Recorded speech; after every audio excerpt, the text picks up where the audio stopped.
Welcome back to the Night Shift, your safe space for talking about UFOs, UAPs, NHI, disclosure, and everything else your friends, family, and coworkers are so sick and tired of hearing you go on and on about.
There it is. Hey guys, let me turn this off. Boop. Turn that on. Boop. Welcome back. It's been an interesting couple of days. Oh shit, there we go again. See what happens when Xander's not here? Xander's coming in, maybe Xander might be here in about 45 minutes. So he'll save me from myself. Hey, welcome back. It's been a busy week, as I'm sure you are well aware. And I'm here with Pavel tonight. We're going to talk about contact in the desert and kind of recap, answer a few questions, and process.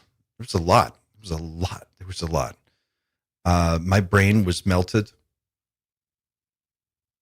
by day 2. And I had to take a couple of days off just to sort of let it all compute. And that's what I was doing this week. So today is my first day back, officially trying to get back in the swing of things. And so I thought we'd start off with a little casual conversation about contact in the desert, what my impression of it was, what Pavel's impression of it was. I think it's safe to say that everybody on the night shift away team mission, both faces old and new, gelled together into the most amazing team. And it was outstanding to watch. It was the first time that many of us were in the same place at the same time. And it just came together, man. It really, really did, in a way that I could not have possibly expected, beyond anything I could have hoped for. We'll dig into it. And then if you stick around until the end, I'll show you what's in this case. It's something very special, and it's related to S4. So if you want to see what's in here, hang out.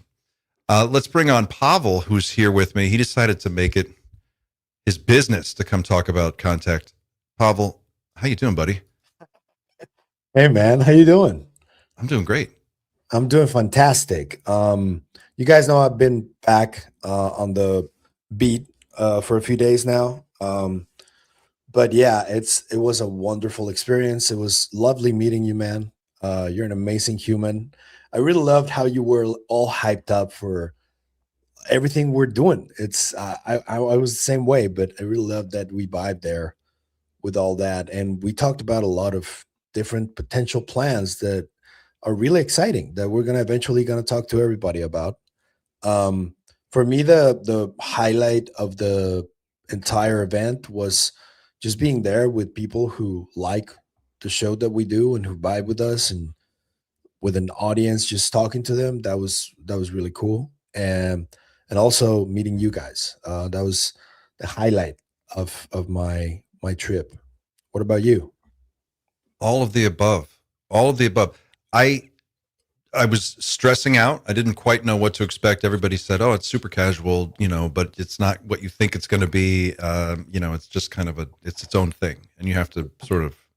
I find myself sometimes, probably due to my overwhelming anxiety that I'm always kind of trying to keep under control, that if I don't know exactly what's going to happen when I walk into a thing, it sometimes can be a little nerve wracking for me. So not knowing that, I was going in really kind of high strung about what to expect, and meeting everybody for the first time, and just the whole thing. It's kind of a lot. So when we all got there and finally made contact, and we were staying at a very cool pad offsite, and it was the first time that we had really hung out like as a group in the same room, and that was really, it was what was weird to me is that it wasn't weird. We just kind of like clicked, and that was great. Yep. Yeah. From the very first moment we started talking, it was pretty evident, is sparks, sparks. And I think, you know, um, wherever this takes us, I think we already won a lot by meeting each other, and by just everything we've done so far has been fantastic. And I've had a blast. And I think that we're going to be constantly surprised by what we're going to be able to do and to come up with, in terms of planning and all that. And it's a really cool community. I'm really proud to be a night shifter, man. Let's talk about that community for a minute, because that's what really threw me the most. I was not prepared for the people at all. Yep. You guys are awesome. I'm talking to you, like, specifically. You guys are outstanding. To everyone who made it out to contact and managed to find us and say hello, thank you for doing that. Thank you for taking 5 minutes out of your day, out of your weekend, to just drop by and say hi. It was the coolest thing. Not because I felt like, oh, look how awesome we are, but it was more confirmation and validation of something that I've been working towards very hard for a very long time. And I think that has finally started to materialize in the real world, in meat space, in a way that that makes a lot of sense to me now. And when I started down this path of trying to make something like this, I didn't quite know how it was going to turn out, but I had an idea of what direction I would like to take it in. And it's been a grind. But going there and seeing all of you, everyone who stopped to say hello, everyone who sent, some of you were sending gifts to Justin. Justin got off the plane with a suitcase full of gifts that people had sent in, trying to like send stuff to us. And he brought this whole box of stuff. D, the hat is amazing. I've got it right here on my desk. I've got, you can see the Booga plug is back there. I've got it all. It just blew my mind. So I mentioned it during the live stream. In another life years ago, I was a very struggling actor, and not a successful one by any stretch of the imagination. So I've never actually experienced any kind of fame. This is new for me, and even though it's very small, it was very real and very wholesome, and I could feel the love. All of you guys just brought the best energy, and yeah, man, I don't know what else to say. It was just spectacular. What about you? It was beautiful. I spoke to Dee. I told her thank you for the little hats. Those were really cool. It was awesome that she knit them. I guess that's why knits. That's where knits come from. Yeah. But yeah, I had a little bit of that experience when I went to see Age of Disclosure with Dan in Los Angeles. I'd never experienced anything like that before. The first time was much less manageable for me. Sorry. Because I don't know, it was just the first time. A lot of people started coming up at the same time, and I was a little overwhelmed. There was a moment when I responded to one person a little bit rude, I think I was, because I was like, holy shit, like I was surprised because there was just too much. But at Contact, I had some ways to mitigate that, and I took advantage of those ways, and it was much better. I was much more relaxed and okay with the whole thing. And yeah, the positive energy was palpable, and it was really cool because you just stop by and to speak to someone who stopped you for a bit, and then it turned into a 10-minute conversation that was really interesting. People just started telling you their, contact event stories, abduction stories, orb sightings, all of this stuff, and I absolutely loved it. This is really cool. Like, I love when people feel safe talking about this and not afraid that they're going to be stigmatized or they're going to say they're crazy or something, because this is something that I've dealt with a long part of my life, and it's really cool to have like just like a safe space for that now. It really felt that way. It felt like I'm underselling it. I'm underselling it. So my experience as a first timer, if I'm really honest with you guys, was beyond just fun and interesting and filled with, fascinating conversations. All of that happened, right? I met people that I had been watching on their channels for years, and I finally got to put a face to everybody's taller than I thought. Everybody's taller. When you see Gerb, and many people do, you realize he's a mountain, dude. He's a fucking monster. Yeah. And Gerb is so it's just little things like that just jumped out. Gerb is he's like fighting off women with a stick. He's got to he's hiding. He's got to like ditch them. And he's like, come up with an excuse. And, you have to like buy him time to go out the back door. Like poor Gerb, he's just running away. Oh, poor thing. Yeah. But there were definitely, we'll get into some of that later. Definitely a couple of telepaths there. They know who they are. And apparently also Chris Ramsey. I was there when Chris Ramsey spoke to somebody who may have been a hybrid or something like that. Well, or at least that's what I understood. And it was you weren't there for that? I was there, but it was confusing, We think there was at least one hybrid, probably more than 2 or 3 telepaths, less than 5. I mean, that's what they say they are. I'm not sure. Don't ask how I know. Yeah. But the real magic, Chris Ramsey. Talk about a stud. Chris Ramsey can really bring the room together. This guy, amazing. Had the best time. He's a machine too. He is a machine. I didn't see him stop for the whole time we were there. Yeah, he was just go. And then I hung out with him. We all hung out with who else? I saw Luigi. Got to see Luigi and his guys. They were great. Dr. Dan. Dr. Dan was there. He came up and we had a great conversation. Brian Jackson was there. He was letting me spitball all kinds of crazy ideas, and he was kind enough to sit there and go, okay, yeah, I think you got something there. It was awesome. It was cool. It's like my experience was like going to one party and seeing everyone on TV in one place, except it's YouTube. Yeah. But it was like that. And then, saw Whitley. Yeah. Jacques Vallée, Eric Jacques Davis. Vallée was there. Misselman and I approached Eric Davis, and Misselman was really excited to like talk to him. And when he approached, Dr. Davis was on his phone, and he was like, no, I'm busy right now. please, I'm busy. And we were like, okay, bye. And we just left. I couldn't at one point. So I don't know about you guys, but at one point it seemed like to make it across the lobby took about an hour. Oh, yeah. Just because you couldn't walk 6 feet without somebody walking up to say, hi, I watched the show, or, oh, this is a thing that we're working on, or, or someone that you just want to talk to. And then you strike up a conversation and you find yourself sitting there for 20 minutes and talking about anything and everything. Like you can have a 30-minute spur of the moment conversation on hypersonic missile technology and like advanced metallurgy. And it's totally cool and normal. And no one's like, oh, nerd.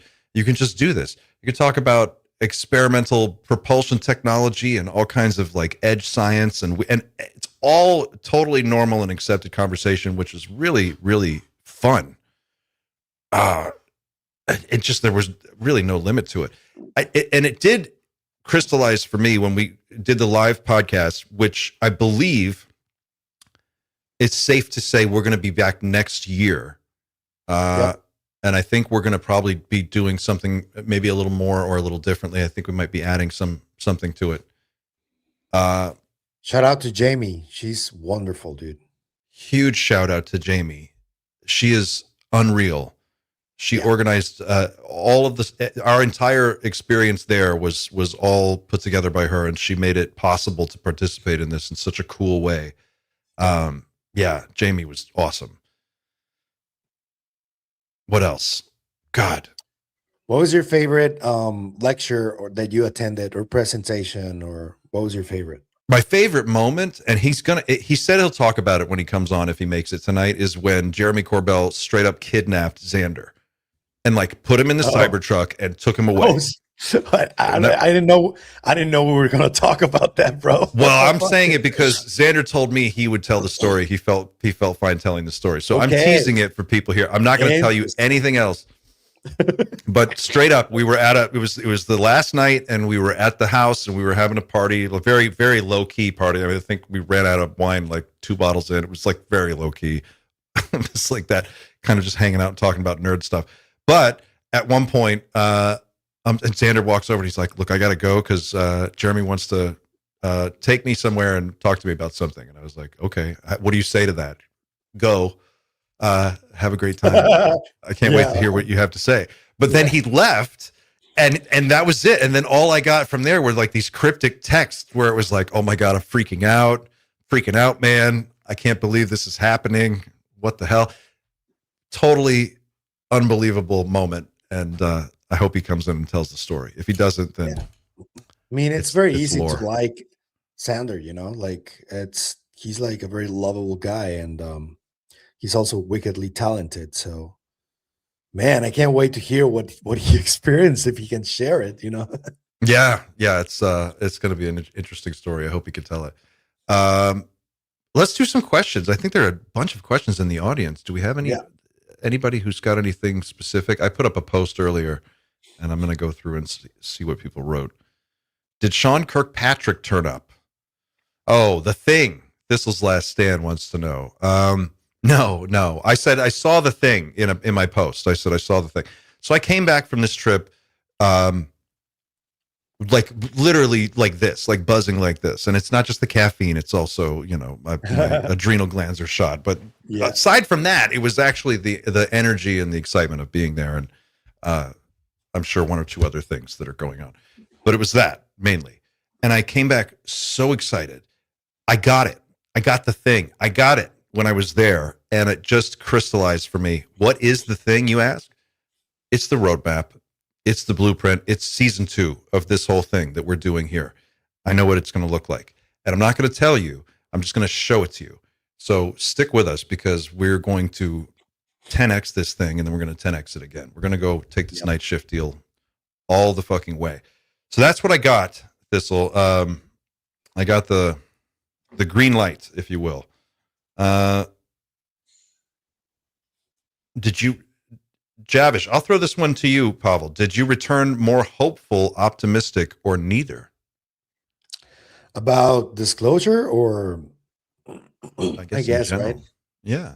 I returned hopeful of what the community is going to eventually become, but a little bit ambivalent on some people within the community that I still don't know how to read them. Okay. Because my idea for this trip was not just to network, but also to get to know some of the people that are online and like that I interact with online, that especially on X. And I wanted to know what the dynamic personally was with them. And I got a few surprises back, and some of them were pleasant, some of them were not.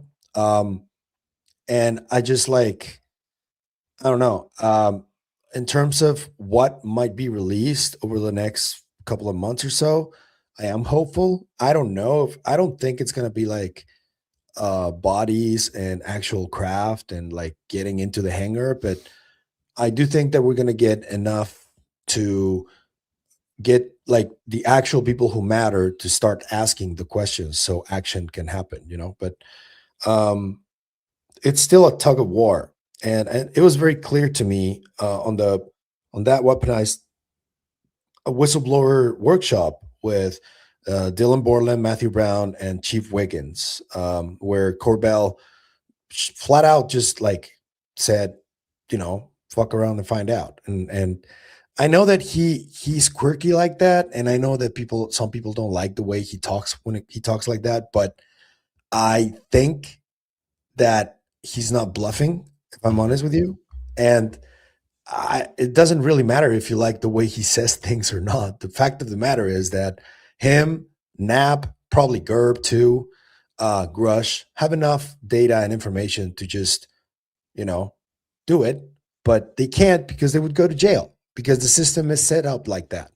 They can't just do it, But if like pressure is applied like that to people like Dylan and Matt and others, there comes a time when you just go like, fuck it, like we can't just keep allowing for people to attack folks that want to come forward to speak about their truth and just stand by and not do anything, That's the vibe I got from specifically that moment with Jeremy, because I can see that he's not just amped up and wired, he's fed up too, Yeah, that's clear. He's reached a breaking point. Yeah. In the way that you would expect somebody who's been doing this for as long as he has and who's seen the things he's seen. That Jeremy, I overall, and Xander's joining us now from an undisclosed location somewhere out in the desert. Salut. But just before you come on, Xander, I just wanted to say that the thing that overall I left with a more optimistic outlook in the large view from the 30,000 foot view, but in the actual intensity of the moment of hanging out with Jeremy and some of the other folks that were there, it became a couple things happened. It got real. It got real. I don't know if you guys understand what I mean when I say it got real, but it gets real in a way where it's palpable and you actually feel like the weight of it started to push down a little bit, and you understand why people are freaked out a little bit. You start to get a peek into why that is, and that Jeremy's very good at communicating that. Yeah. But also, I felt like in the long term, the long view, it's going to be okay. Xander, you had quite the adventure. Can you share anything about your top secret mission? You did a Delta Force. Have you told them already? I don't know what you've told. What you shared already. I didn't tell them what you did. He said that you were abducted by Jeremy. I got abducted for a couple of days, yeah. And now I have to wear sunglasses all the time because I'm on a new. No, I'm joking. I'm joking around, obviously. But I told them that you got abducted, and then all we got were cryptic, freaked out texts, and we were left wondering what the fuck is going on. Yeah, I mean, it was awesome at the end of the day. Like at the end of the day, Jeremy's a really good friend of mine now, and the short end of it is we had a really cool couple days together. We got to know each other properly. Yeah, obviously he's introduced me to certain things, and I tell you what I left with more than anything is that the man on camera is the same man off camera, like the hyper focused and insanely sort of skittish almost person on camera is the same man off camera. I mean, obviously I was expecting him to be a reasonably busy person. But this is just on another sort of plane of existence that I couldn't quite fathom. Mm-hmm. I mean, he's got alarms going off every 2 minutes, every 3 minutes. Just like that's the next thing you've got to do, and all of that. Oh yeah, and Andy's in the chat, and we called him on the last day as well. Hey, Andy. I don't know What do you want to know? What is there anything specific you want? What's to it know? like to hang out with Jeremy for an extended period of time? Because we hung out for a couple hours here and there, and like, you know, I got to be around him. This is the second time I've spent time with Jeremy, and I would describe his energy as like if looking at a disco ball from a distance, but when you get up close and you're having one-on-one time with him, it's like the Death Star laser right into your eyeballs. Yes, and he gets right up into your face, and he looks right into your eyes, and he's like super fucking intense. It's and entirely I'm just like, correct. It is dude, entirely correct. Yeah. are you like that 8 hours, 10, 12 hours a day? How do you maintain that? What is it like? Yeah, it was exhausting. I'll be honest. It was really good. But We love you, was Jeremy. We exhausting. really do. I mean, You this is know, all with yeah. love. It was all love. It is, and he'd be the first to admit he's a crazy dude. He is a crazy dude, but he is extremely sincere in everything that he's doing right now. He is extremely focused on the task at hand. Oh, dude, don't solo screen me. I don't know what I'm going to say now. Well, you just keep talking. Just keep talking. You're making a great point. I think if there was anything, and I will be telling a story about this over the course of I'm going to take this week off. I am jet lagged, and to be quite honest, I haven't had time to make an episode for the Dreamland Motel, but I will be doing an episode on this little sort of excursion that I did. But yeah, he looked me in the eyes when I first saw him at Contact, and he said, "Hey, you want to get abducted this weekend?" And I was like, "Absolutely." So I got abducted, and it was sad because I had to say goodbye to you guys earlier than I expected. And where's the hidden flash drive? I had to say goodbye to you guys. You saw I shed a tear. I was extremely sad about doing that. But I've constantly talked about synchronicities and things like that. Basically, for the last year, I've done nothing but talk about synchronicities, and there were just so many things that were lining up. I knew the moment he asked me, like, yes, I have to do this. Like, imagine if I said no, like that. I'd still be thinking about it now. Mm-hmm. Overarching feeling from the spending a couple of days with him, come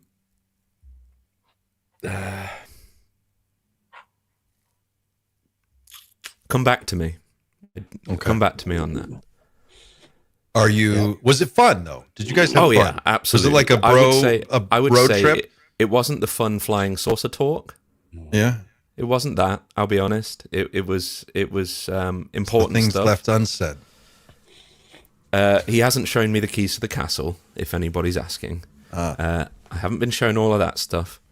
I think he's smarter than that. I'll be honest, because you guys would weevil it out of me so quickly. So yeah, I've been let into his world in a very useful way for myself. That's probably a good way to start that part of the conversation. Is it's very important what's going on right now, and he has to be extremely careful. And by extension, you know, his friends and family also have to be aware of what's going on. Yeah. So to some extent, I have been introduced into that world. I did check under the bed when I got to where I was staying. That was the text I got. It was like I had to just I checked under the bed before I went to sleep last night, and I was like, "What the fuck does that even mean?" Someone is about to crash the conversation, just so you know. Oh. All right. Okay. Oh, jeez. All right. Okay. Yeah. Can you sort that, Pavel, or shall I? I already sent the link. You sent it. Okay. But if you want to send it again, that's cool. No, sure, he'll find it. Yeah. There will be more to say over the coming days. And yeah, I guess I'm sorry it's such a boring answer for the time being, but it was an important trip for me. It's not boring. It's a great I have a setup. question. Sure. I have a question. Did you feel fear at a certain point when you were talking to Jeremy about this? Yeah. Okay. Does it have to do with what's going to happen, or is it something else? Okay. No. Cool. But not immediate sort of like, oh, right, that's it kind of thing. It's not that kind of... I just, like Clint was saying, he felt the gravity of the situation. I felt the gravity of the situation. I was. Yeah. I don't know. There were just some people there that were obviously had business that is beyond podcasting. I put it that way. Yep. And they were not easy to spot, but they were there. They weren't impossible to miss either.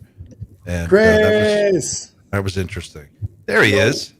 Yo, Hey, you're man. wearing my shirt, bro. Nice shirt. Nice, dude. I love it. Awesome, dude. Hey, nice. What's up, man? What's up, dude? How we doing? Your audio is a little weird. I know. I'm not on my regular. I had to delete my entire streaming station because of like some virus, or I got hacked on my Discord. So like it's all. Oh, I didn't know you had to go that far with it. Hitchhiker. Yeah. You want to get them.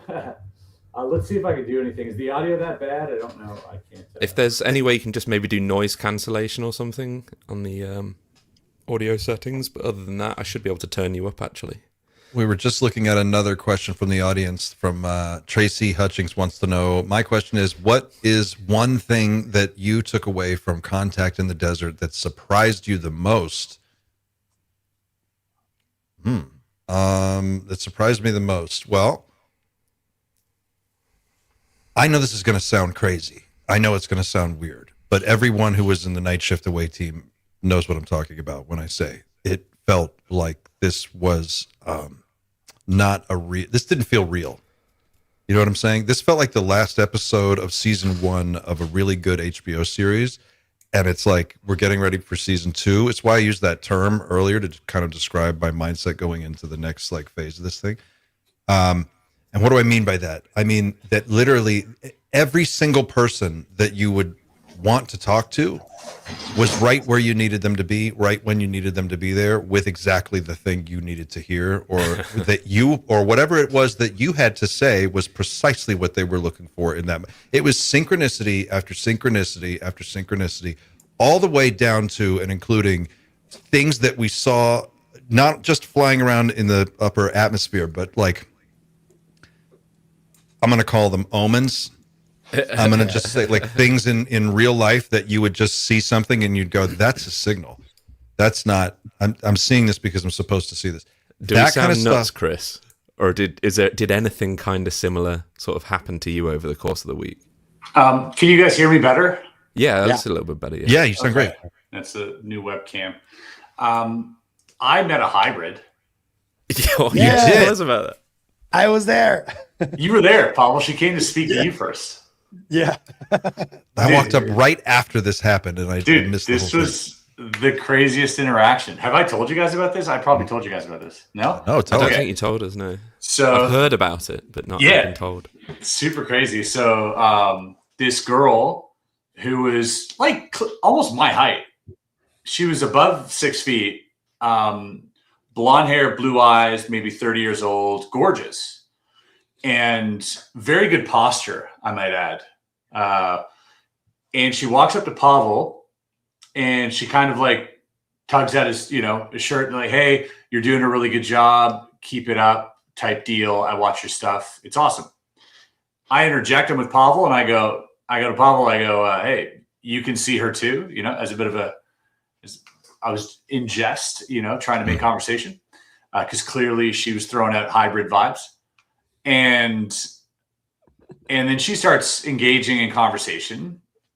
And I don't know how we got here, but she goes, so tell me, how many hybrids do you think you've spoken to? And I go, including you? And kind of a joke. And she like literally got weird for a second. And she goes, how did you know? And I go, I had a feeling. And then she starts Chris Ramsey. Dude, she starts saying, like, there's many of us in the world. There will be a job for us to do soon. We'll let the world know when they're ready. But for now, we have to kind of stay back. But there's many of us out there. I don't usually go out in these things. I don't usually talk about this stuff. This is very new for me, yada, yada. And I'm like, whoa, we just got real for a second.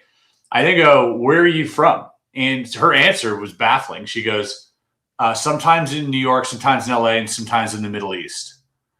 right? And so now I'm like, okay, what do you do for a living? and she goes, I work in high tech, was like verbatim how she put it. Now I'm thinking, oh, she thinks I'm stupid. By the way, I felt throughout this entire interaction inferior to this woman. I felt like there was a superior energy, not just like her physicality, but her energy, her intellect. And I don't really feel that normally. If my intellect fails me, I can always fall back on my personality. I'll weave a good social interaction here or there. But this was like I was outclassed somehow right at the start. I was like on my heels, and wow. I felt that. Yeah, it was a very strange feeling for me. And she goes, "I work in high tech," and I'm thinking, "Oh, she thinks I'm dumb. She clearly thinks I'm dumb." So I go, "Oh, like quantum computers?" And she goes, "Yes, like quantum computers." Like, good boy, right? And total hybrid answer, right? And I go, "What about quantum computers, if you don't mind me asking?" And then she goes, "I'm used as an intuitive to help develop the technology." This is insane, dude. It's completely insane. This happened. God. I was there. What did she look like? How did she? Literally, you guys, think of a tall, blonde, blue-eyed, good-looking like girl. You guys know her. Yep. You guys know her. Has she been on the podcast? Oh, she might be listening. She has. She's been on. Yeah. We're not gonna name drop her, but she might be listening. No. Okay. Yeah. But yeah, I immediately, and then she's like, "All right, thanks for your time." Just walks off. I was like, "Whoa."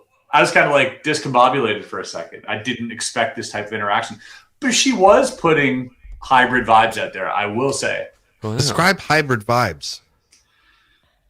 Besides the strain that Pavel has got on his desk right now.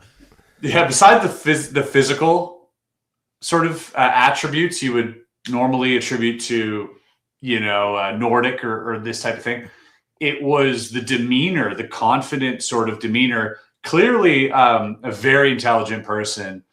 Like I said, really good posture. Like it was like a combination of things where I was like, you're not supposed to be here. Like, you're not like, and even if you are, like I don't know. I felt like, I just got that vibe. I got a vibe. I don't know her personally. I don't know. That's really interesting because you strike me. I mean, obviously, you're an expert in body language and dealing with people and reading people that you meet. I mean, this is a skill set that must be like very automatic for you, right? I mean, when you meet someone new. Normally, yeah, I thrive in those situations, and I was doing okay. I was holding my own, but I just felt. I don't know if Pavel, you felt this too, or maybe you had rapport with her previously, but I did feel like a little bit like outmatched here. The time that we like interacted in the show, I felt that she was wickedly smart for like I don't know, and it felt like a certain disconnect when we were like talking, and I was surprised that she recognized me. Really, she asked for Clint, she asked for Sander. I told her, oh, they're somewhere around there. But then your interaction started happening, and I was like, whoa, what the fuck is happening? What's going on right now? I don't get it. And there were other people beside us, and you guys just started talking about the quantum stuff. I didn't really listen to that. Yeah, you were kind of, and that's another thing that struck me. I was like, yeah, Pavel. I cut out. And you were kind of like oblivious to it. Yeah. Somebody else was talking to me, and I just overheard quantum and stuff like that, but I didn't really get into the conversation after what you asked her. It's like, you mean you? I was like, what? What? And then somebody talked to me. That's what happened. So yeah. Let me get this straight. You've had an interaction with her in a limited capacity prior to this. Maybe we won't get into that. Don't want to dox her. Just on the show. She's been in the show. Yeah. Oh, all right. Yep. And so, but she's never divulged any of this. No. So maybe let's not dox her then completely. No. It's also important to say, and I think this is just in the spirit of night shift energy over here, is a lot of people are full of shit. That's I'm not saying that you are, and I'm not saying that she is. I'm just saying, to be fair, when you talk to somebody at an event like this, and you got to be ready for anybody to walk up to you and say first anything. Day. Yeah. First day. Now, I'm not saying that's what's happening here. I just, for people at home, I just want them to understand. But to be fair, it's not like she was like talking like this to us or something like that. No. She was speaking loudly. Everybody was listening to her. Like, she didn't care really about people finding out that she was, a hybrid, or that she thinks she is. I don't know. Yeah, and it was very clear, like, we have a job to do. We're going to be called upon, like, all this talk. And, like, and then I was like, okay, anybody can say that. Like, that seems a little, it seems like a little LARPy. And then it was like the quantum stuff. Like, I'm used as an intuitive for, like, to help develop the technology. I was like, that's a wild answer. That's a crazy answer. I did not expect that answer. That's a really interesting conversation. That's a it set precedent. I was like, this is going to be an awesome weekend. wow. Yeah, and it was. It was, yeah. To that, to build on that, I would say this. It did. I got the sense, and I don't know if I can't prove this, but I got the sense that the energy in that space was being vibed up a couple of notches. I don't know if that was just a reaction to everybody being in the same place and having a really good mind state or mental state or emotional state. And then just the combined effect of that. But I could pick it up just in the energy of the room. It just felt to me like it was kind of exhausting, actually. By the time the day was over, I had just been around so many people and so energized that just to come down from it. I don't know. I don't know if that's if I'm making stuff up or if I'm picking up on something real, but it definitely felt that way. I mean, I would say, yeah, maybe like the collective effervescence, sort of like this, everybody together, just ramping up that. It was also a lot younger than I remember it last year. Like, I feel like there were more women, and it was like notably younger, partially probably due to everyone on this call, you know, and many others on this space. I think we are seeing a transition away from like the old whiteheads to, like, you know, ushering in more women, younger audience. I think that was a nice surprise that I noticed. Yep. The diversity was definitely there, and it was heartening to see. It was very busy. How was it? Much busier than you had seen it in years past? I mean, how in terms of just? I would say same amount of people, because I think once they're maxed out, they're maxed out. I think they always kind of sell out, but definitely felt younger. Yeah, the vibe I walked away with was this has gone mainstream, and if people haven't caught on to that yet, that's okay. That's what happens when things go mainstream. It takes a little while. There's a lag culturally, but when a movement like this goes from the underground and bursts into mainstream culture, and then you get into a situation where every podcast, everybody is just asking these same questions, focusing on the same weird topic. It's just in the zeitgeist now, and you could feel that. You could feel it in the room, and you could see it, and you could tell. I mean, it was just so palpable. And yeah, there was a definite sense of this is the changing of the guard. Not saying that like I'm putting us up on some kind of pedestal, but the idea of like there's going to have to be a changeover, and younger people are going to have to take this conversation and carry it forward and start to figure out what it means for a new generation of people who are living in the world that is emerging around us. And as weird as I did notice there was a bit of a click. So all of like the psionics guys were together, and they hung out in a different part of the hotel.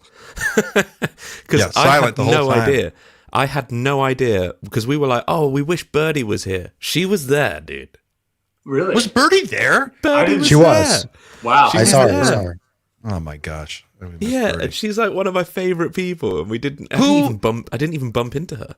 Who were the group? Okay, there was a group of people, and I'm so sorry, guys, if I'm calling you out. I don't mean to. I don't mean this in a negative way, but you guys look like you were from the Battlestar Galactica. There was like 6 people, all wearing this uniform, with like there was like patches on. I mean, I thought it was Space Force for a second from across the room, and I was talking to Kelly Chase, and we were walking around, and then I was like, "Who's that?" And she goes, "That group is part of some group that is like pledged to make first contact. They're going to be the contact team. The Galactic Federation ambassadors. If contact broke out today, like that's the rapid response team that would like, I don't know, rush into action. And not if I got there first. Yeah. You guys didn't see these people? Yeah, but they're there every year. They're like they all dress up like cops, kind of. I do think it's a little That's LARPy. what they were. But I also think it's kind of endearing. Like, you have this disparate group of individuals who otherwise is pretty much ostracized in their own communities, finding solace in each other's company and getting to dress up and have fun. I literally consider it like, you know, LARPing. Like when you go to the Renaissance fair, you dress up and you hang with your kin. Exactly. Like Oh, I wanted to go as Bob Dean to this thing. I had a whole costume thing. It's just too hot for a turtleneck. I was going to do it. Yeah, if we do something when it's cold, I'll break that out. But yeah, you're right. And it's cool. I think it's cool. I actually saw sort of like the undercurrent of what could turn into something much bigger and become a much more fun cultural movement that would be more like a Burning Man type. And that's probably not the best example, but Comic-Con, that creative energy is what I saw. And it's in this crowd, it's in this community. There are all kinds of very, very creative people who have this like desire to just participate in this moment in some cool way. And I really feel like that's going to flourish in the next year. You're going to start to see this come out in interesting ways. There was an Irish guy there. Did you guys talk to this guy? I heard him. What did he have to say? And he was with his sister, and he had a crazy, crazy story. You guys hear about his story? No.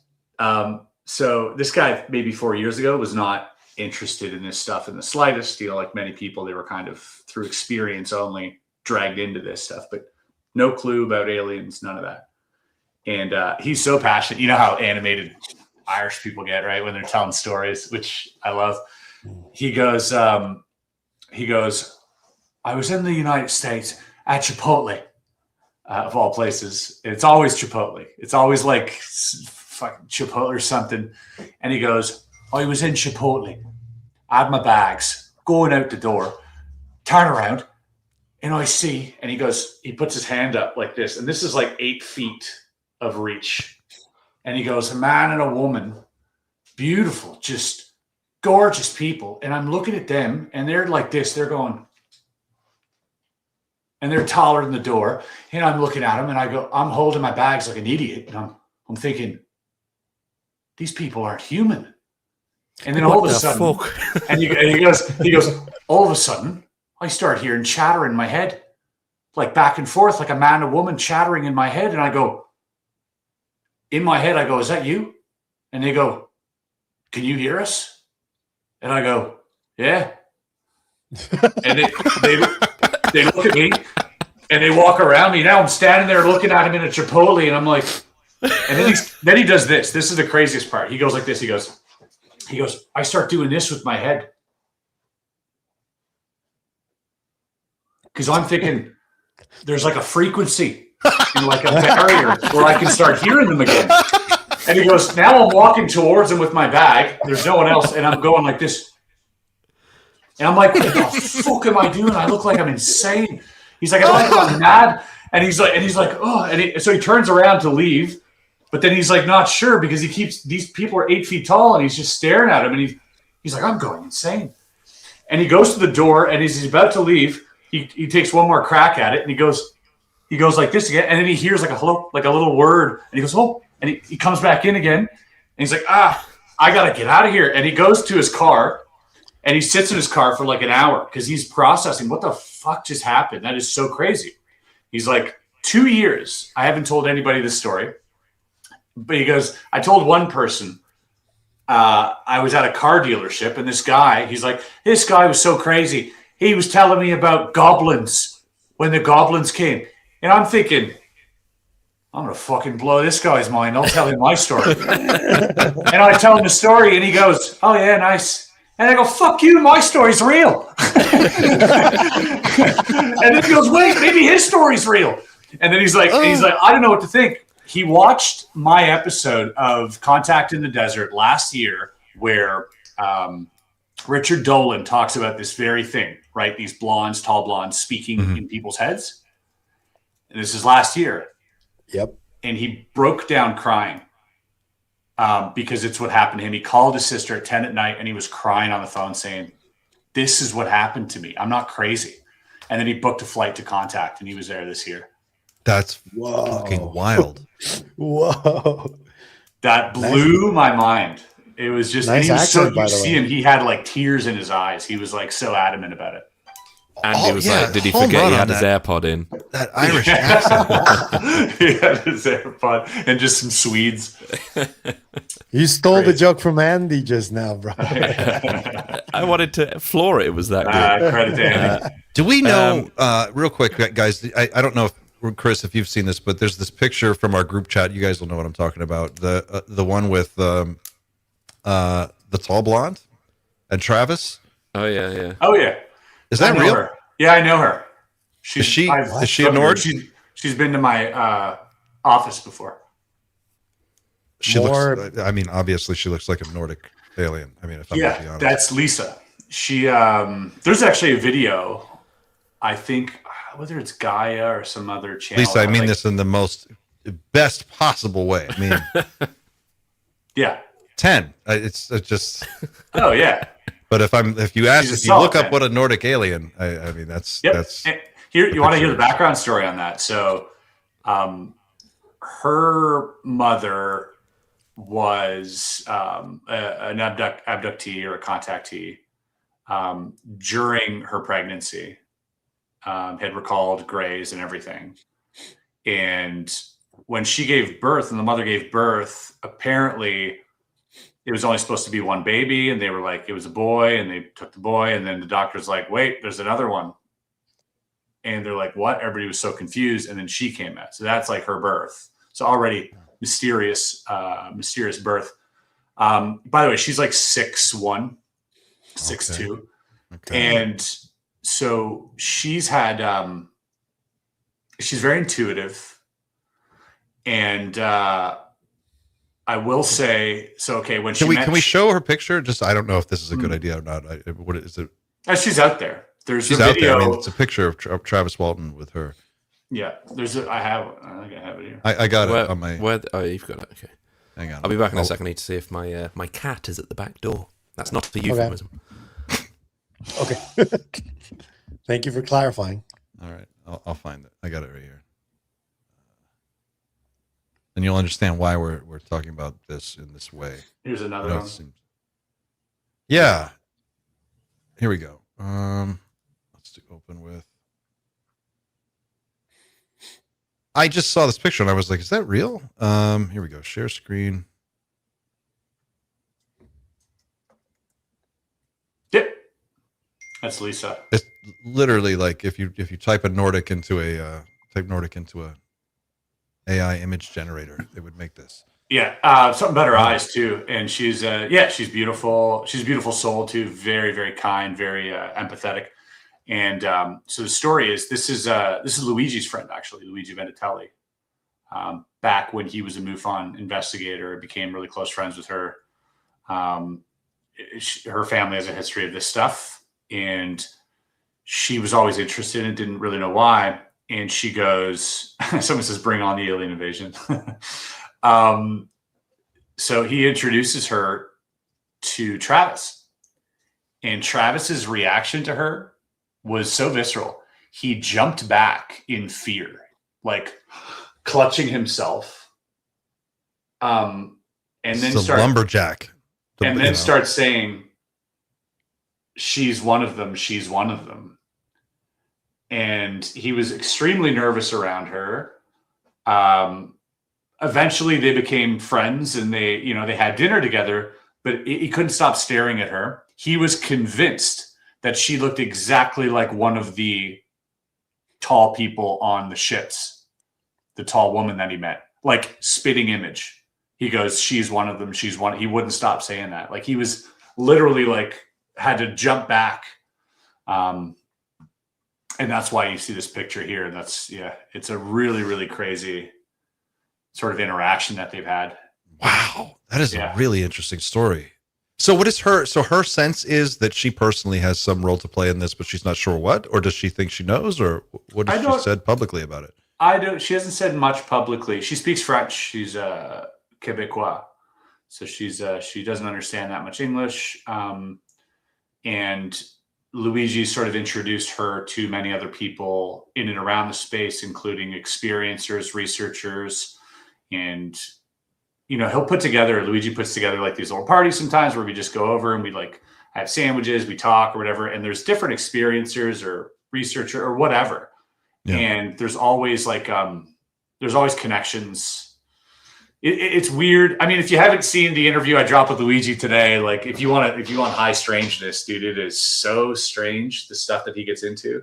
Really? About Jesus Christ. Can you and all tease that it a little stuff. bit? What's something he gets into? It's really hard, but to put any of it coherently into like a sentence. But it is ufology meets the Da Vinci Code, in the most like crazy way, with like people who claim to be like the reincarnation of Mary Magdalene's child, and like, but then there's actual synchronicities with people coming to him being like, we're looking for the child of Mary Magdalene, and like it's this wild thing. And then this baby Lily that was shown to this woman on board a UFO by Jesus, and then this other lady who's like, I've come here to find Lily, the baby of Mary Magdalene, and who don't know each other, and like it goes on and on and on.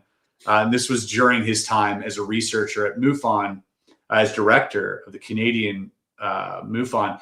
And after all this happened, he had to take a step back because it was too much. It was too schizo. Like he was like, what is even happening? When you hear about these coincidences, it's the craziest story I've ever heard.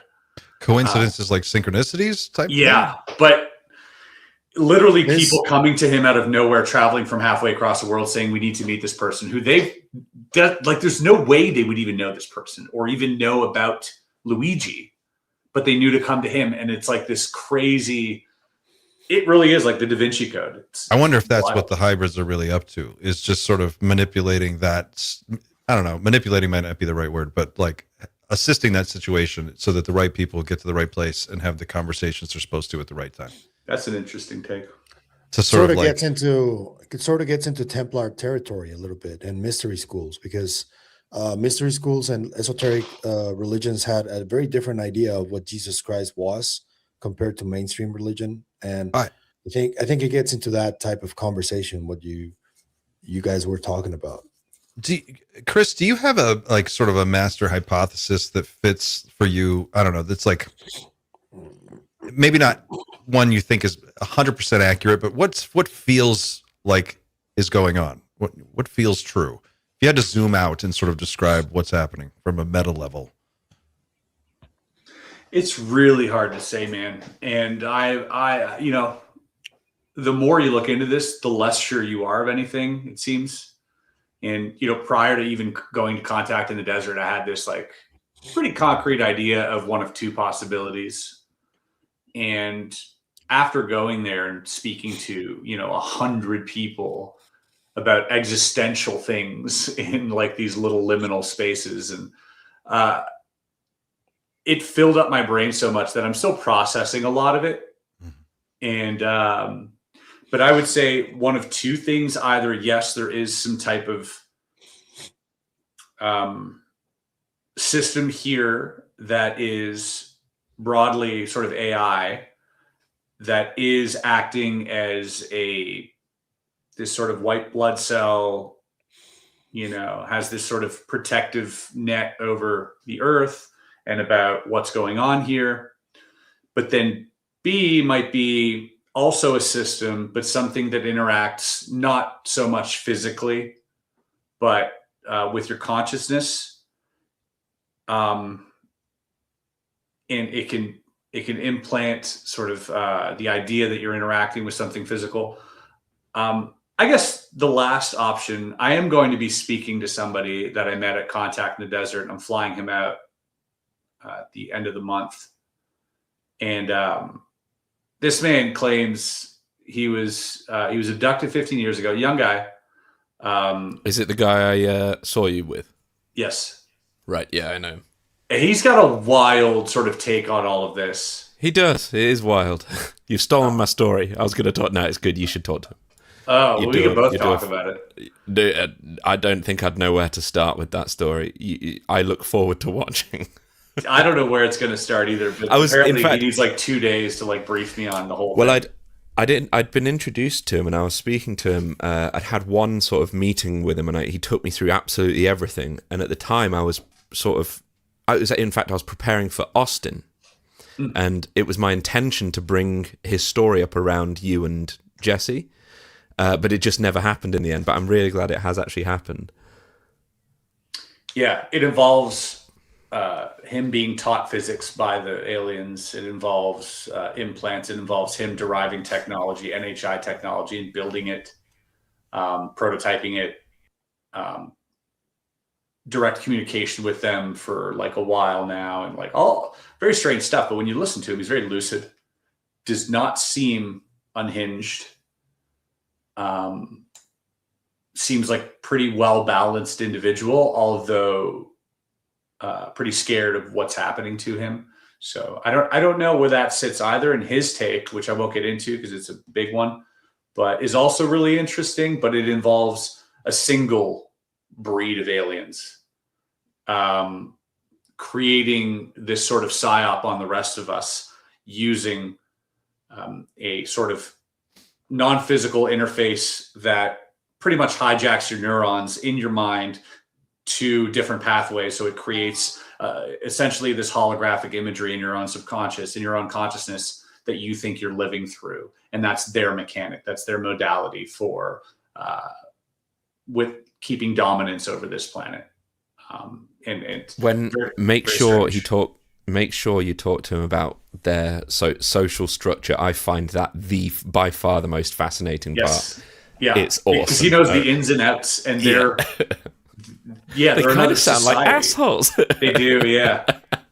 Yeah. Who? Which ones? The beings, according to him, the ones that Is are it like the Nord? Who are at the top of the hierarchy? now Is it they're the like Nords? We'll they're get- like the you'll get gross into little it. ones. Yeah. Oh, it's them? He says like they look like ET. This guy. Well, fuck. So where do the Nords fit in? I just want to know, because they look like they have great Pilates gyms. They've got, According to them, it's a psyop. According to him, I don't know. Again, but it would make sense. We're sent like the most beautiful version of humans to like, hey, come do this, and life is good and everything. Like, right.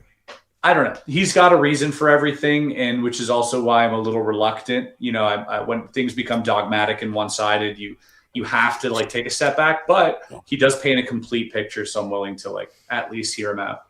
I love those complete pictures when someone has one and they can articulate it, and you feel like I'm able to sort of participate in this universe in a way. It's nice. It's very interesting.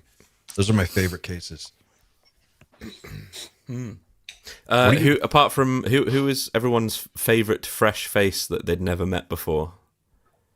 Did anyone have like somebody that they were like, I'm so glad I finally met that person? Everybody. I couldn't pick one. Julia Really Mossbridge. Bro, she's awesome. Yeah, she's my She favorite gave me person a I met there. big old hug, man. She's really nice. Yeah. Yeah. She's she's a awesome. perfect like amalgamation of like hyper intelligence, but also really high sort of empathy, empathic intelligence, like emotional intelligence. She's a nice balance. And we need a lot of that in this space. Like we have a lot of the militarization on the masculine side of like weaponization and impunity, all these words. And then on the other side, we have like the crystal woo-woo chakra stuff. Near the middle on both the male and the female spectrum, we have a lot of the male side, but we don't have a lot of that female. I feel like that's a good pot, and there are some, but we need more for sure. Oh yeah. I really enjoyed meeting Gino. He's a really down to earth guy, and I really like the guys like that have big channels like you and Gino and these guys that they behave like just like regular people. They don't get all Hollywood and stuff. I like that. That's really cool. That's a really cool, grounded approach.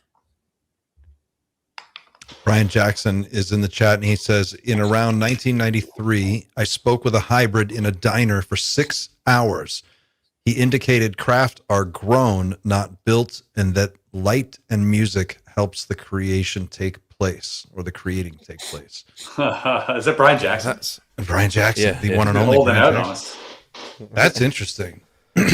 That's similar to what J.R.R. Tolkien wrote about, how they it was all a bunch of songs that created the universe, and it was the harmony that created the structure. Chris, you talked a little bit about this when you did your show towards the end of the event, and the different types of magic, and you sort of explained, some examples of those.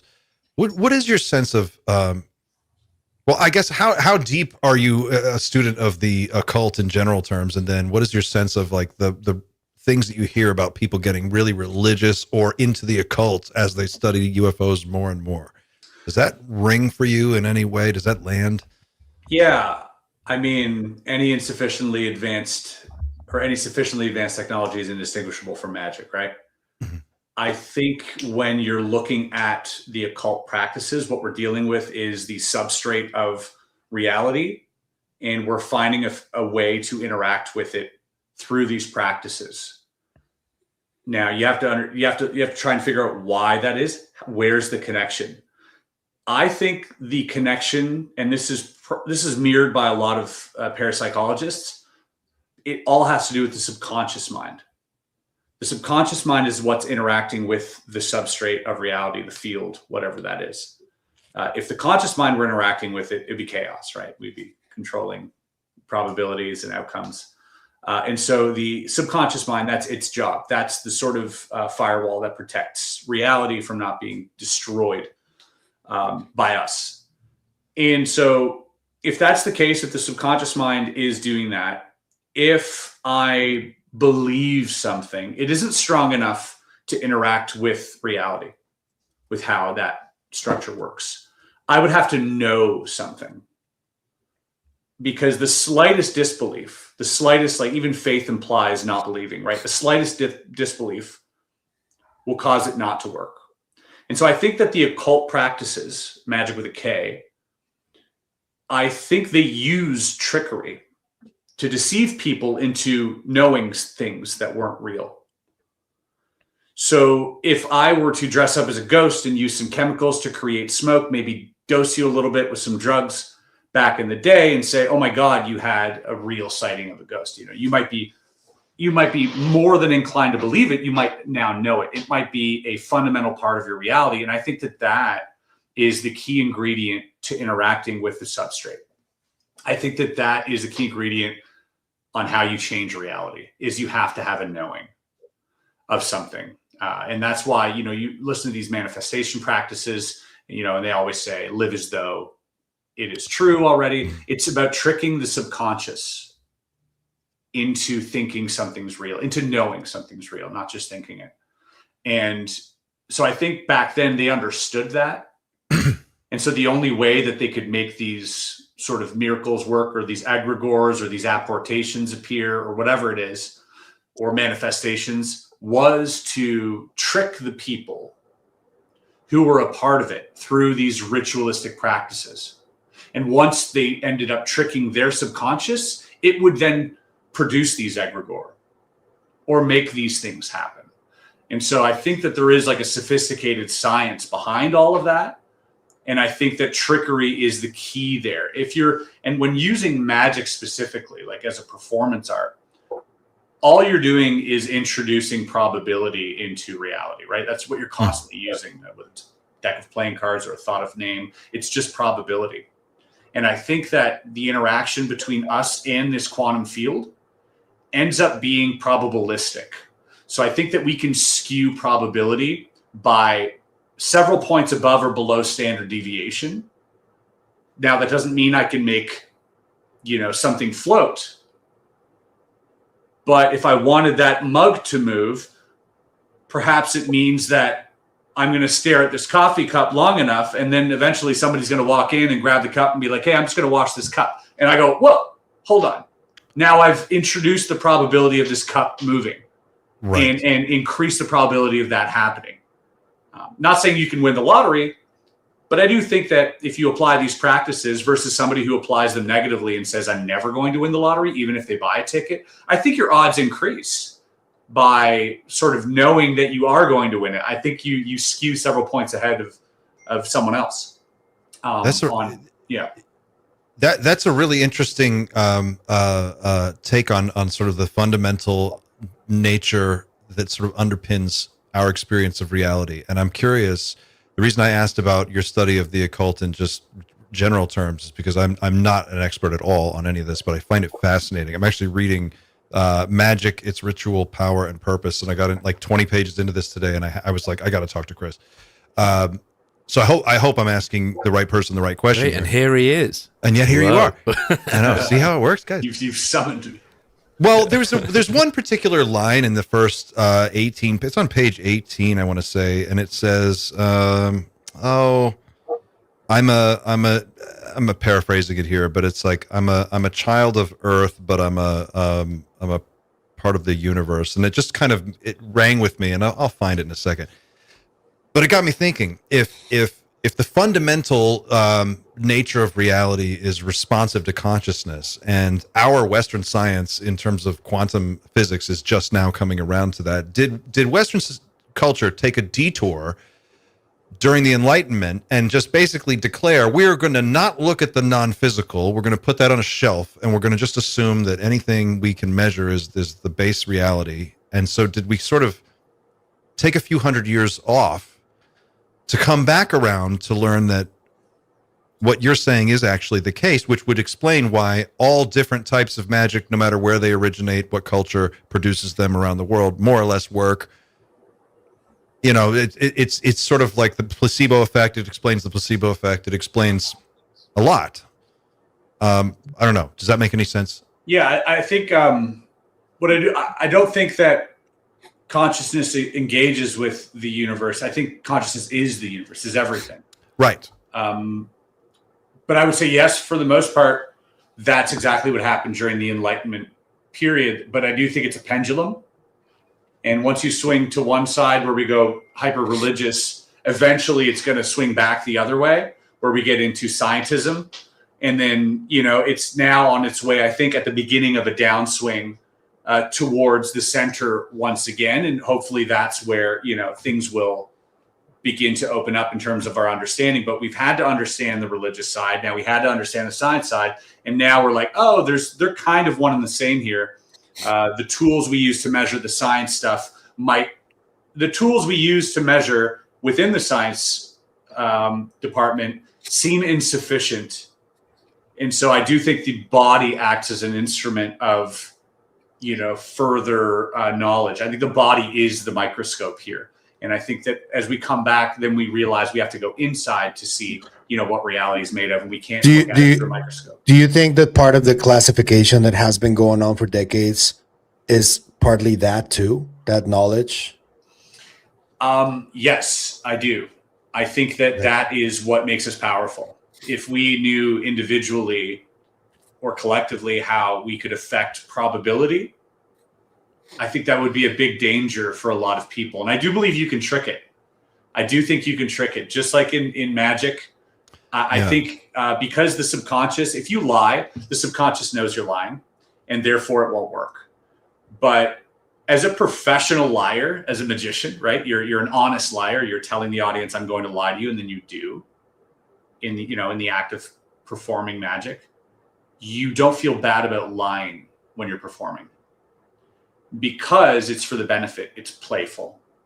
It's and so you get into this flow state. And flow state's another really interesting, you know, sort of ingredient here. But you get into this flow state, and you could say, hey, you know, actually this pen is lighter than air, and you know, and you're thinking, no, it isn't, right? I know that for a fact, but when I say it as a truth, because I'm in this flow state performance mode, and I don't feel guilty because I know I'm providing like a moment of wonder for you. And I think that like when you start getting into this territory, especially dealing with probability, you can start determining outcomes through confidence and just being like, here's your PIN code. Here's the number to this. That's your last name. And people just go, oh my God, it is. And, you know, and then you have to wonder, are you picking it up from the future? Are you going into another dimension? Or are you collapsing the waves as we speak, and you're making their passcode this number and making their last name this name, and rearranging all of the universe in order to, you know, create another reality? I don't know. But ultimately, if it works, it's not like it really matters. It works. It seems to work if you look at it through the test they've done with the random number generator at the Princeton Parapsychological Lab. Mm-hmm. They had this, you know, they were skewing 3, 4, 5 points above and below standard deviation, and that is a significant amount. That guy was there as well. Yeah, he was there last week. That's enough p-value to like determine anything else. You know what I mean? So why not this? I'm just going to read this little paragraph here. It's very short, and this is just on page 23. It says, "The magician, seeing how the Supreme has constituted the services of angels and men in a wondrous order, sees himself not as a stranger in the universe, not even as a separate being apart from it, but as part of that living diversity in unity, and says with the Greek initiate of old, quote, 'I am a child of earth, but my race is from the starry heavens.'" And it stopped me cold, and it got me thinking, like, is that the connection? Is the non-physical world really that, when we say interdimensional beings, and we say, are we talking about the world of magic that our species has been intimately tied into for its entire existence in some form or another, that has been, had various different religious interpretations bolted onto it, but ultimately the same core truth exists throughout time? There is a substrate to reality that underpins everything, that all consciousnesses are connected and tied to in some way. And that within that frame, the visible world that we exist in is only a tiny fraction of a percent. So most of the action is actually in the non-visible, non-physical world. And that might be why we're seeing these. It made me think of what Tom DeLonge said. Imagine a submarine that could change its voltage and just like go into another dimension. That's more or less where they're coming from and what we're seeing. So when the hardware gets here and we shoot it down or we recover it, we've got the computer, but we don't have the internet that it plugs into. We don't have the software. It's only half of the thing. The simplest and scientifically accepted notion already is that the vast majority of the mass of the universe is something we have no way of interacting with on any way whatsoever. It's all dark matter and everything. It accounts for far more than regular light, regular matter.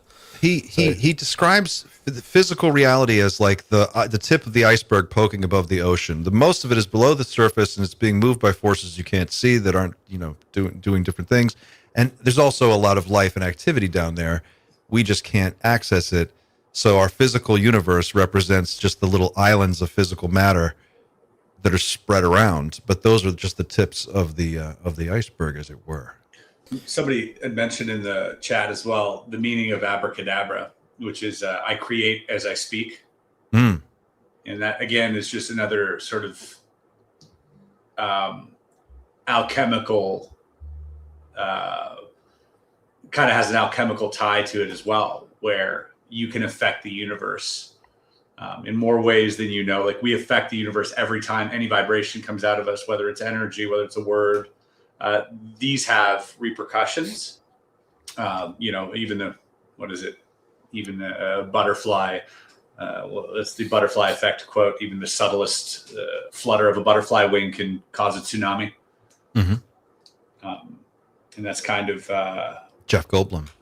Is that Jurassic on Jurassic Park? Yeah. Nice. I think this is what where you're sitting in a soup of energy, right? I mean, it's at all times, and we're just a bundle of energy fields with a skin wrapped around it. Go ahead, Pablo. I'm sorry, I talked over you. I was just gonna tell Chris that have you looked into Grimberg more extensively or no? Jacobo Grimberg, Mexican scientist. That's what he talked about essentially, but he tried to approach this entire process of like creating reality with your mind. He tried to approach it scientifically, and he disappeared in '94 when he was doing an experiment that was attempting to prove it, that specifically.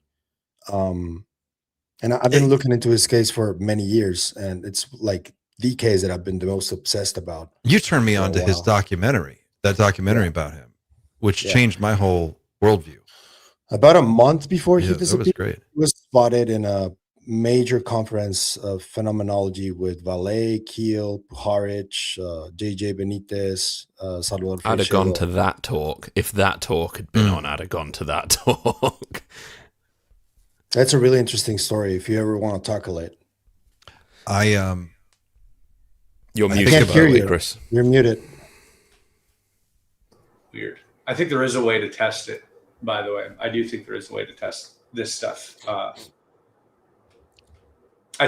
think you can. It's probability based. So I think there is math to it. Well, who was it who said that it was the microtubules in the brain are Stuart Roger Hemmerall.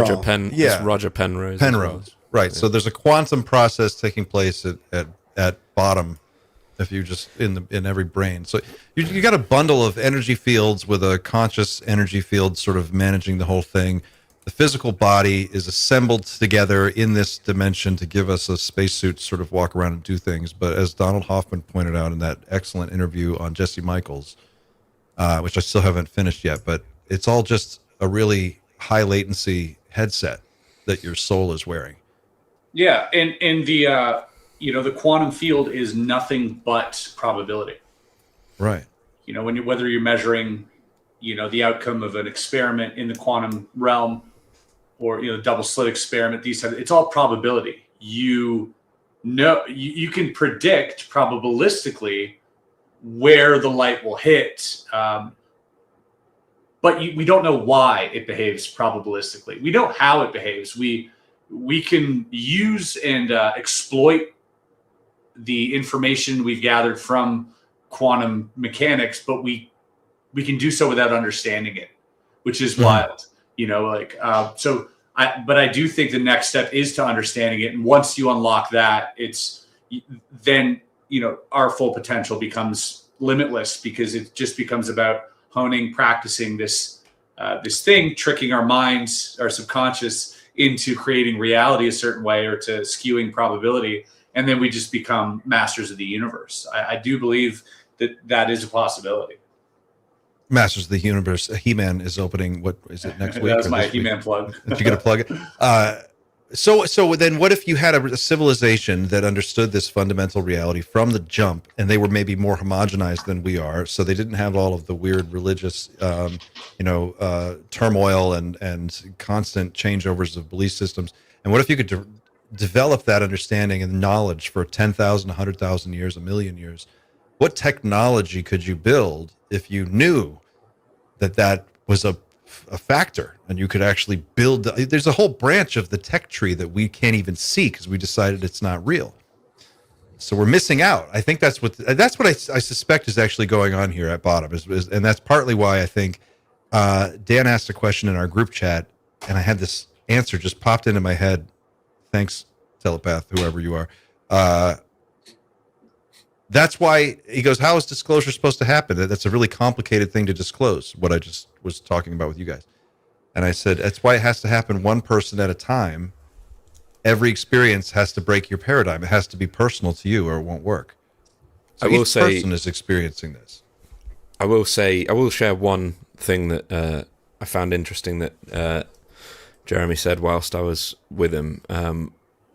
And I found it interesting for more than one reason, but I'll go into the other reason another time. But he did say that disclosure is so difficult to share. In his opinion, I mean, I don't exactly know why this is the case. It's not the kind of question you go, please say more. Like, you can't just ask those kind of questions. But he did say that the difference overnight would be the difference between this old Native American mythology, where they thought stars would peck holes in the blanket that covered the sky, and that's what stars were. He said that the difference in technology overnight would be between that and our current understanding of the universe.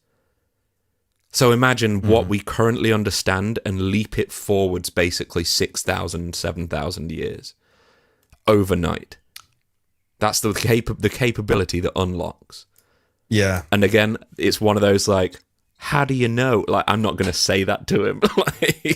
I think I get it. I think I got it. I'm going with that. That's my working hypothesis. I thought it was a cool way of putting it the way he shared it. But yeah, there's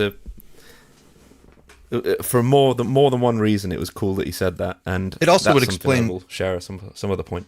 It very neatly explains one of the biggest problems with widespread disclosure is that if everyone starts thinking differently on the same day, you start to literally steer the ship of reality, because the crew is rowing in unison now. And right now we're not rowing in unison. So imagine if you were able to like really switch people on to the fundamental truth. And even if it didn't happen overnight, it took a few years, maybe a generation, maybe 2 generations. But on some timeline, people get it and realize, oh, if we all row in the same direction, we can actually literally manifest a completely different civilizational outcome at the meta level. Makes you wonder if the hardware that we were given wasn't throttled on purpose, like wasn't meant to throttle the software. Thank you. In creating sort of limitations, or maybe just being on the cusp. And then, that sort of, the story about the butterfly exiting the cocoon, where, it's one silk thread left and it can't do it. And the guy cuts the thread and the butterfly comes out, but he can't fly because the muscles he needed to develop flight was breaking through that last thread, and he had it cut for him. So, we need to break through that thread ourselves, I think. Yep. And then once we're there, like you said, collectively, there are these studies out there of prayer, of intention, like these, was it in Washington where they had the crime rate drop by 9%, where they had, they did this study in hospitals, in the hospital with prayer, seen a significantly shorter hospital stay for their patients. So, I do think there is something to collectively interacting with this stuff. And you're right, having these devices and creating that, separation, or the illusion of separation is holding us back. It makes sense, because if you add another layer of reality, and realize that we're just on this one little sliver, this one plane, but the playing field is actually much deeper. The concept of a transmedium craft takes on a whole new meaning. It's not just through rocks and water, it's through layers of perception into another invisible realm that we can't access, but they can access down here, which that makes sense now. It explains the hitchhiker effect. It explains why people come into contact with demons and ghosts and weird creatures. These are intelligences, not embodied in a physical body, but they're intelligences that live in that ocean, just like anything else would live in the jungle or whatever. And they've been there a long time. They have the lay of the land. They have the complete picture. We don't. We're morons. We're just wandering around. We're all like half switched on. We don't, have access. We manifest with a huge lag, because if we manifested in real time, we would destroy everything. You're right. I think that's exactly what it is. Wow. We're just crustaceans. We're just crustaceans. I don't know. Like After contact, I find it more difficult, for the time being at least, to connect Gerb's love, which is the nuts and bolts and the crash recovery programs, to the side of the psionics and the consciousness side. Like, I find it even harder now than I did beforehand. I was hoping to actually be able to bridge that gap a little bit, but I haven't been able to do it this last week. In fact, the gap has grown wider, but I don't know if that indicates that maybe the people... Go ahead. To be a little clear about that, because I obviously that's kind of what I'm more interested in. Mm-hmm. And I also had that doubt with Gerb, and I asked him directly, and he told me that he's not nuts and bolts, but he's like, the psi stuff is absolutely real. Yeah, like, evidence of it. And so it has become more difficult, I guess, but that doesn't mean it's not real, and that it's not used militarily too, because but I also get the sense that, as someone here said, I can't remember which one of it, well, it was the talk about quantum physics. We know how to use these effects we know how, like, quantum mechanics is the most accurate predictive system we have ever developed, and we don't know how it works. Like, it is by far at the scientific we don't know models how that it works. I think that's the thing. This is why indigenous cultures have such a friendly relationship with all these non-physical beings. For them, it never stopped being real. It was just part of their fucking reality. It was us. We are the ones who took this detour, and we decided we were only going to listen to guys like Neil deGrasse Tyson. And he's good at explaining 1% of what there is, but we're only looking at 1%. So, a broken watch is right twice a day. There's a whole nother fucking layer to this thing, and that's where the action is. This whole thing, the cosmic internet, plugging into that would be impossible for us at our current level of consciousness. We have to come out of the cocoon. What does that look like? The person that's held responsible for the Cartesian revolution, which is Descartes, his intention was not actually to split science from religion. his intention was actually the opposite, and I can't remember the exact reason why, and I'll find out why. But I know that his overall intention really wasn't to cause this great rift that we've seen the result of, and that has seemed to have pushed us down the wrong road. But here it is. He says he invented it to rescue science from the Catholic Church, in effect, because he felt like we were sort of categorizing it far too much when it didn't need to be, because it's just part of a fundamental reality. It's less to do with spirit, like worship and things like that, and more to do with just accepting it as the way things are. But yeah, people took it completely the wrong way, and that's apparently the whole reason why we have this incredible split between the two sides. But it's cool to see them sort of, hopefully at some point, merging. But what I was trying to say about the whole quantum mechanics and not understand, we know how to use it, but we don't understand it. Therefore, that might be the reason why there's still this great divide between the whole consciousness aspect and the nuts and bolts aspect. Maybe we know how to interact with the Crafts view through consciousness, but we have just no idea why that happens. So talking about that bridge between is just impossible for the time being. We don't have the language for it. Maybe it's something to do with that. I don't know. That was the sense that I got. We don't have the language for it. We stopped. The language that exists is the language that is baked into these older cultures that never gave it up, and that's why their interpretations are all so different, but more or less work. Right? Like, you can call these entities whatever you want. You can call them the lady, call it, Mary Magdalene, whatever the thing that appears to you can take any form. It's going to take a form that's familiar to you, but it can read the full book of you, and you can't access it. So it can reach in, choose something that you would recognize that fits your cultural expectation, assume that form, present itself in this universe, give you an experience. The real transference of information, knowledge, and whatever is happening on the deeper level, but symbolically in the real moment, you are experiencing what Chris Bledsoe experienced. You're seeing a woman, you're seeing the bull, you're getting all of this. There's this whole symbolism, as Chris pointed out. It's this event has to take place. It has to play out, but really the important stuff is happening behind the scenes.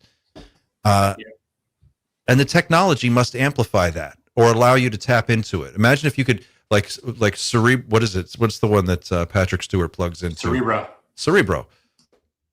You can't give that to everybody. You're very right.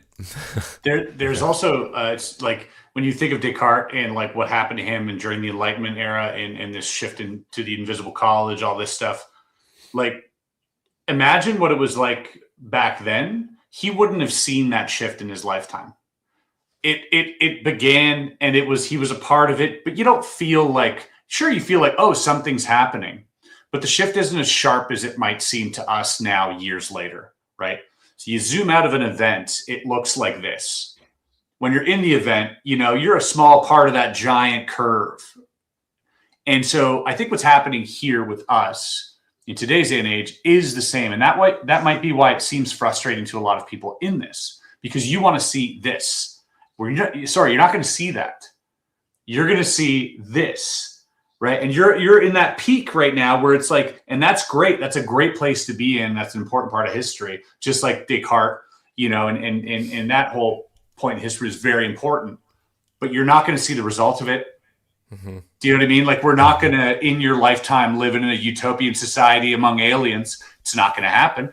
You might see the beginning of the steps towards there, but it's generational. It's going to take generations and generations. And if you zoom out far enough, it'll look like that.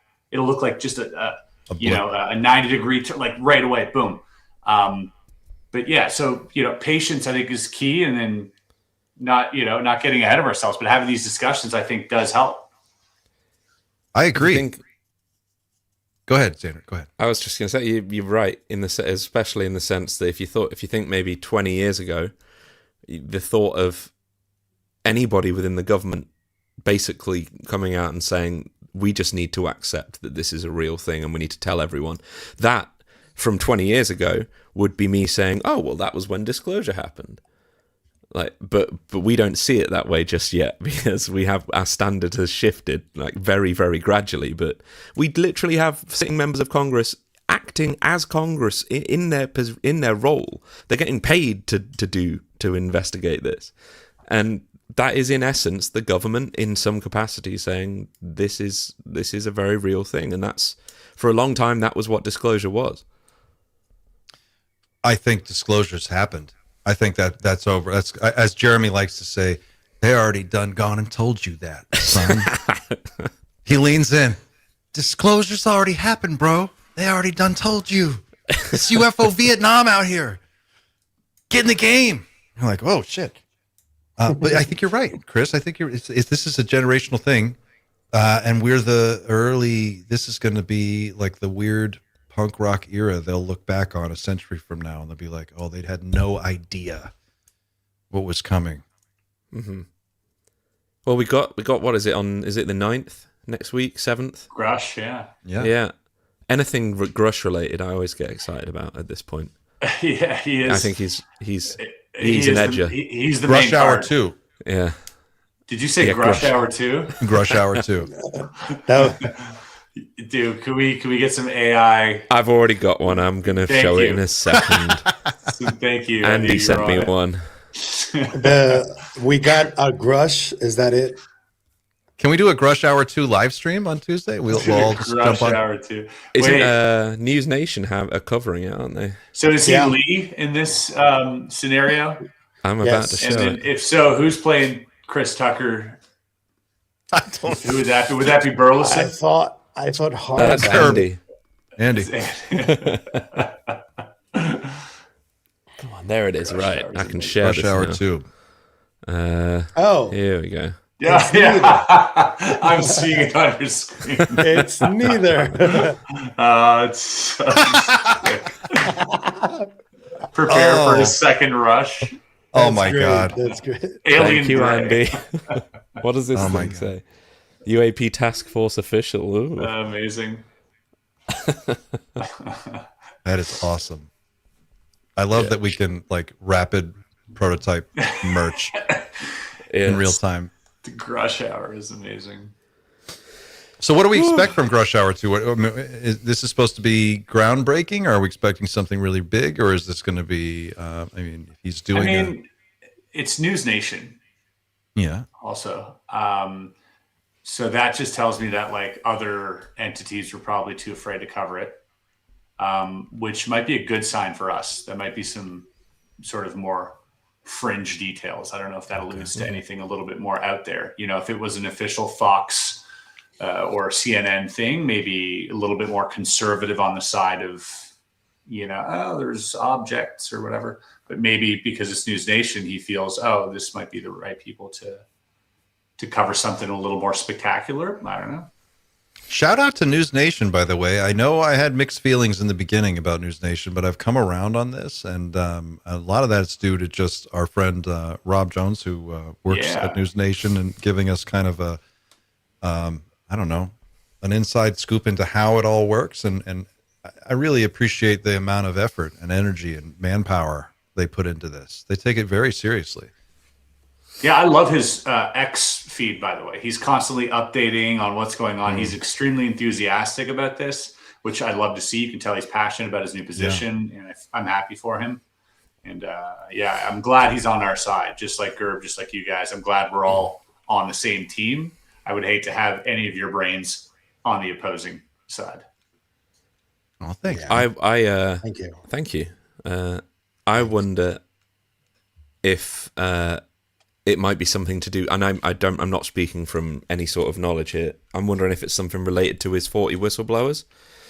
I'm wondering if they've gotten authorization to have somebody speak. I don't know. There are already a few signs of what this might be about. Luna was just on the New York Times with Russ Doodhat, and she spoke about Russ Doodad.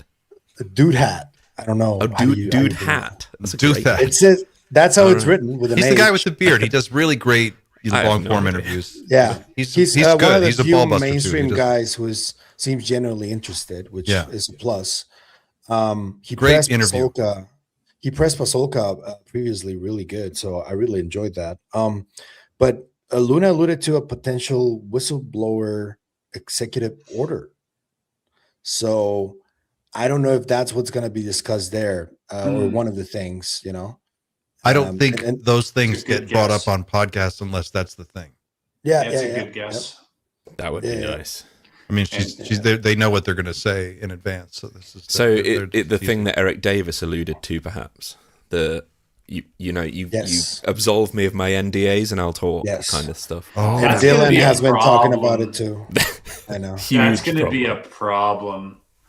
problem. How many people are going to claim alien tech and just like hide all the mounds of money they've been shoveling away and say, "Oh yeah, sorry, it was also alien tech. I'm absolved now from stealing from all of you." I guess That's they'd kind of have where to I'm make at with sure- the amnesty thing. Like, let's see what we're all dealing with here first, and then we'll talk about amnesty. But Yeah, first, we need like, proof. we need to audit this a little bit and then understand. And it's like my lawyer friend says, never ask a question you don't already know the answer to. So we don't know what we don't know. So you can't just, open the What if floodgates. Rush just goes like this and just like I found my thumbnail. Pulls one of these. Oh my God. Oh Remember- Wait, and then we'll have the Homer Simpson prediction. Yeah. Wasn't he on like the steps of the Capitol, and that's what Yeah. they did? They did. Was that a Simpsons prediction? It was. Yeah. Oh my Wasn't it God. Trump earlier today said, "Oh, we're just going to keep the UFC ring up because we like the way it looks. It looks very good for some sort of staging for a Perfect large." landing. Oh my God. Yeah. I'll be right back. I got to go to the bathroom. Yeah, it's a perfect landing right there on that little octagon. Yeah, it's perfect. Yeah. Yeah, and the 8-gon craft right in the middle just sits nicely in there. The NDA relief, however, they'd have to make sure that like you're only absolved from your NDA if you talk to the government, because otherwise they're just going to go to all the competitors and go, "I've got some stuff for you. Like I could finally sell it to you too." Right. So we'd have to be really careful of that. And who was it? Burleson was alluding to like a 40-day amnesty, wasn't he? So you basically have 40 days to come forward. If not, you're in with the rest of them. Yeah. Burleson said some interesting things yesterday too, about videos and stuff, which I know there's a lot of people that don't even want to entertain videos anymore. But I mean, whatever they saw, they're convinced that it's something interesting, and they're certain we haven't seen it. So I want to see that too, right? I hope what they're referring to isn't kind of what they've been giving us. Do you know what I mean? Do you get that sense like they keep hyping this shit up like it's the Holy Grail, and then they keep giving us like a rusty chalice, right? And I'm like, is this your Holy Grail? Because like they're like, no, just wait. And then we waited. And then they give us another one. We're like, this is the same, maybe worse. Yeah. And then they're like, whoa, hold on. I want to know, like in their back channels, if they're like, oh my gosh, did you see that video? And then this is the video they're talking about. Do you know what I mean? Because like when I interviewed Lou, and he said, and a lot of people are gonna be like, he's lying to you, but he did say we have like 4K. I mean, he's not the first. So many people said we have 4K in color imagery. You can so clear that you can make out the symbols on the craft. Yep, he said that. Like that. I want to, if that's the smoking gun, and I don't think any of these people saw that to be No, I don't think so either. transparent. I don't think any of these people saw it. All this congressional stuff. I don't think any of them seen anything close to that. That's my gut feeling. There seems to be like a feeling amongst them, Congress people, that the Senate got that and they didn't. Right. Yeah. That's the feeling. Who said this? Was it AOC? AOC, yeah, she said it. She said the Senate had disclosure already. Yes, she said that. That's somebody who has no skin in the game. Zero at all. And we can probably assume it's Rubio being on the Democratic side. Because if it wasn't Rubio, if it was some conservative party, I don't even think she'd shut him out like that. Rubio is a Republican, isn't he? Is he Republican? Oh. Yeah. Oh, The one who's a Democrat who's Canadian, forgive me. Yeah, the one who saw some shit, I think, is Schumer, and he is a Democrat. Oh, That's what Schumer. he did. That's why he did the whole thing. Um, but yeah, I think the Senate already saw some stuff. Probably a lot of it probably is really classified tech that we like. I mean, they cover it because of national security, which I mean, in the first place, just staying in a constant war. I mean, Um, but yeah, I don't know. I don't know. I think that what Burleson saw was probably Orbs videos, something like that. And that's what is making him go like, oh, this is real, this is legit, this is good. I don't think he saw the good stuff either. I'm getting fed just acronym after acronym from Gerb, like on the background here. He's weighing in on the NDA thing because NDAs obviously it's like tickling him. I've said an acronym, so he comes a calling. What did he say? He said say an acronym in the mirror 5 times, and he appears behind you, breathing very heavily. Right. So he said, oh no, NDA. We've all seen the picture. NDA waiving would have specific clauses in it to restrict unauthorized no fawn or class disclosures. I don't know what that means, but I think he was pretty much saying what I was saying. Like there would be highly restricted NDAs. They would likely have amnesty clauses built into the NDA relief as well. And yeah, he stressed this also isn't coming from any sort of place of extra knowledge for him. He's just sort of weighing in here. Oh, wild. This lady reached out to me. which lady? Stacy Liberatore. Oh yeah, she Daily took Mail. over Matthew Fallon's place when Matthew left. She's pro gung-ho UFO, so this is a good person to have. And she's not clickbaity like other people from her team. She's good. If you're listening, just real quick for people who are listening, if you're not watching the video, this is an article from the Daily Mail. The headline is "Scientists Issue First Contact Plan as They Await Message from Alien Civilization," and it was published today. It I think that's smart. Scientists have issued a new blueprint for the day Earth receives a message from an alien civilization. Released Friday, the 8-point plan lays out how researchers should handle a potentially world-changing signal from deep space. I think that's how it would happen. Laying out, not that it matters, but laying out like a playbook for humanity's most extraordinary moments. Scientists are instructed to treat any potential alien signal with extreme caution, verify it through multiple independent teams, and keep unconfirmed findings tightly controlled to avoid false alarms. This is really interesting. Who put this out, though? Who instructed by whom? Stacy Liberatore is the author. The author. Yeah, it's really I think that's an important thing too. I met a lady at Contact. I think Whitley introduced me, and she was currently writing a paper at, I want to say, Stanford or Harvard, one of the prestigious schools, about ontological shock for the banking system. And that she's currently, do you know who I'm talking about? But so apparently she's currently working on that because it's a big deal or something. Oh, that means it's real. Yeah. when the bankers are panicking, we should all panic for sure. And this might be worth a whole show. We're no financial advice here, but just how would disclosure affect the financial markets? What would it throw into chaos on the very first day? And that, I'm assuming that at first you would have very little information and you would get a better picture over time. Because if you knew the answer to that, you could watch congressional trades and you could anticipate. At least that would be one data point that would be very helpful. The bond market? Poly market. Oh, poly market. What's poly market say? Oh, because I firmly believe this is another thing, like with the last drop that we had. I'm not ruling out entirely that this drip feed of disclosure is not entirely linked to poly market. Huh.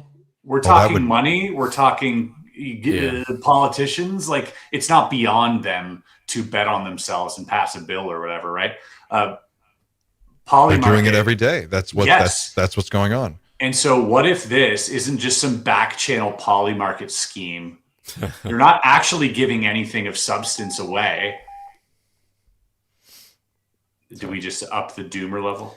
Did you just get a triple No, beep? no. I need to plug something in. Sorry. Oh, Xander's getting a distress signal from inside the Romulan It's neutral my- zone. It's From my, Jeremy's Cybertruck.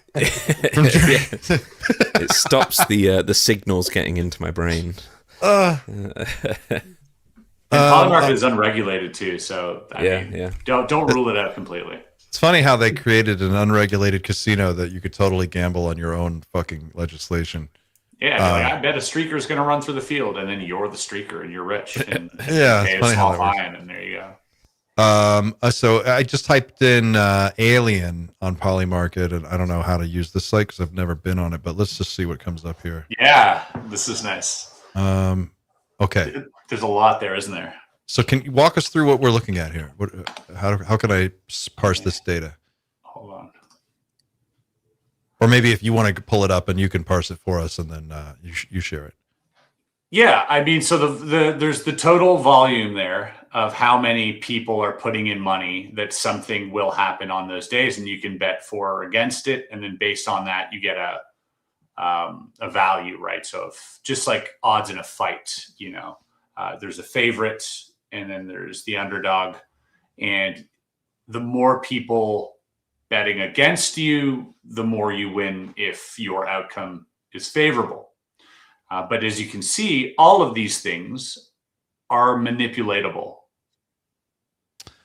$49 million That's right. in volume. Yes. That's how much money is riding on this? Yes, there's $4 million of bets that will pay out if it happens on the 30th of June. I see. Or before that, right? That's the Or rule. before that, yeah. Yeah. So it's interesting to see, and now you can never tell, but you follow the breadcrumbs. If someone gets rich off one of these bets that has to do with UFO stuff, and then you follow their track record 2-3 times in a row, you go, oh, or maybe they're separate accounts, you check the IP or whatever, but you could probably find a paper trail back to some people in government. I would have to assume if Pelosi's doing it above board, how many of them are doing it in the shadows, Okay, night shifties, that's your assignment. That's your homework. If you're one of those people who is a savant in this way, and you can find the paper trail back, I'm curious to know what you find. I would guess Kermit is the man to do that, right? Kermit is good would at do that. it, yeah. He'd love it. Didn't somebody win a bunch of money because Trump said Allahu Akbar Yeah.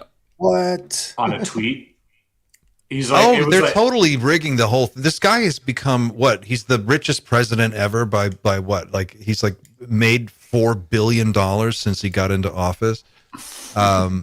Scott Galloway the other day was like, he said it on his own show, which I thought was pretty fucking ballsy. He said that he accused Trump of withholding an arms shipment to Taiwan because China just agreed to buy a bunch of his cryptocurrency and said, "Oh, we'll just buy a bunch of your cryptocurrency. You'll be loaded. Just don't send this arms shipment." God and he's damn. basically doing, and it's Galloway says he's doing this with everything. That's why all his activities just seem like they make no sense because they're just being. But who knows? I don't. It's hard. After Epstein, I'll believe anything. At this point, it's just like if you tell me these people are doing some kind of screwy backroom deals, of course they are. Why wouldn't they?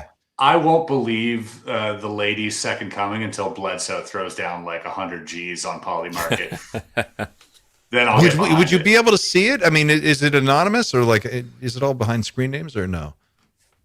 I mean, you can make an account, so you can. It's all screen names. I'm such a moron with this stuff. I have no idea. We should definitely have like a Age of Aquarius Polymarket going for like the whole Bledsoe thing. I think that'd be cool. Age of Aquarius pool. Justin's already on. Because don't we have a date? We have a date. I'm still, I still want to see what happens. It's been pushed back to like August or something. He said September. he is going to Egypt, isn't he? He said Yeah. he was going in. He said sometime in fall. So I don't know exactly what dates that is, but yeah, I mean, if he's willing to go there and stand there in front of the Sphinx, or Sphinx as he would call it, and just stand there in the morning and have nothing happen, that's going to be a bit embarrassing. So I'm more power to him if he's booking those flights. That's pretty amazing. Right? That's It's little ballsy. It's ballsy. let's go. I'm down for it. I want to see it happen. Well, with all of the stuff coming out about the whole Giza Plateau at the moment as well, it's kind of uncanny the way it's all kind of happening. The accusations. Billy Meyer also predicted a lot of that stuff, and Yeah, he's just the one accusations guy. against I've forgotten his name, the Egyptian archaeologist, are pretty incredible at the moment. And they found that second, what they think is the second Sphinx. So yeah, I'm excited. I am genuinely excited. If not for the Bloodsoe thing, then just to find out what they do, if they do uncover anything at the Giza Plateau. I want to see what that tic tac shaped thing is in that cavern. Yeah, the Heaven's Gate members thing is sending me. That's pretty funny. I don't know what to make of all these. Yeah, it was me. I saw it the other day on Instagram, and I was like, "This is hilarious." It's terrible. Too soon. But predictions, they're funny things. Some people really believe them all the way up to the very end, and then It's all just probabilities. It's all probability. it's also interesting. Pavel, is there any way I could know what you're thinking about right now? Is there any way? Is there No. is You dumbass. predicted? So predictable. That Oh was my good. goodness. That was good. We're coming up on 2 hours, guys. I think that's about as far as I can take it. You got anything you want to add before we wrap it up? Let's do the Rush Hour 2 on Tuesday. Rush Hour 2. If it's at a reasonable time, I'm happy to do some sort of live stream to see what's going on. What time is it? It's East Coast. What, like?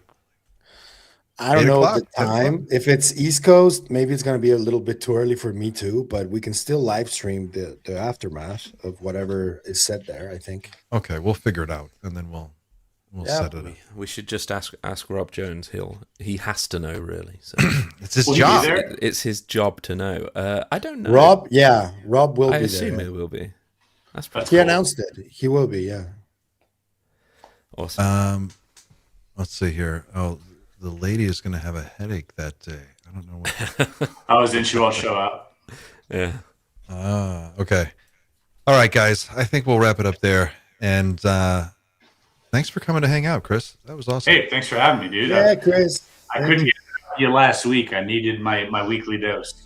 Yeah, this was cool, and it was so fun to hang out, and you're just such a cool dude, man. I don't know how you have the energy to keep up with all the people, but you really that's a cool thing to see. Guys, thanks for watching. Thanks for participating at home. If we didn't get to your question, I'm sorry. We will get to it next time. Just know that it was an outstanding trip. It was beyond anything we could have imagined, and conversations were had, friendships were forged, and plans were laid. And where we go next is going to be a very interesting journey. I hope you'll join us. It's going to be a lot of fun, way more exciting than what we've done so far. And that's all I can tell you for now. Stick with us. I promise. It's going to be worth it. We'll see you soon. Take care of yourselves and each other. And that's it for now. Keep looking up, guys.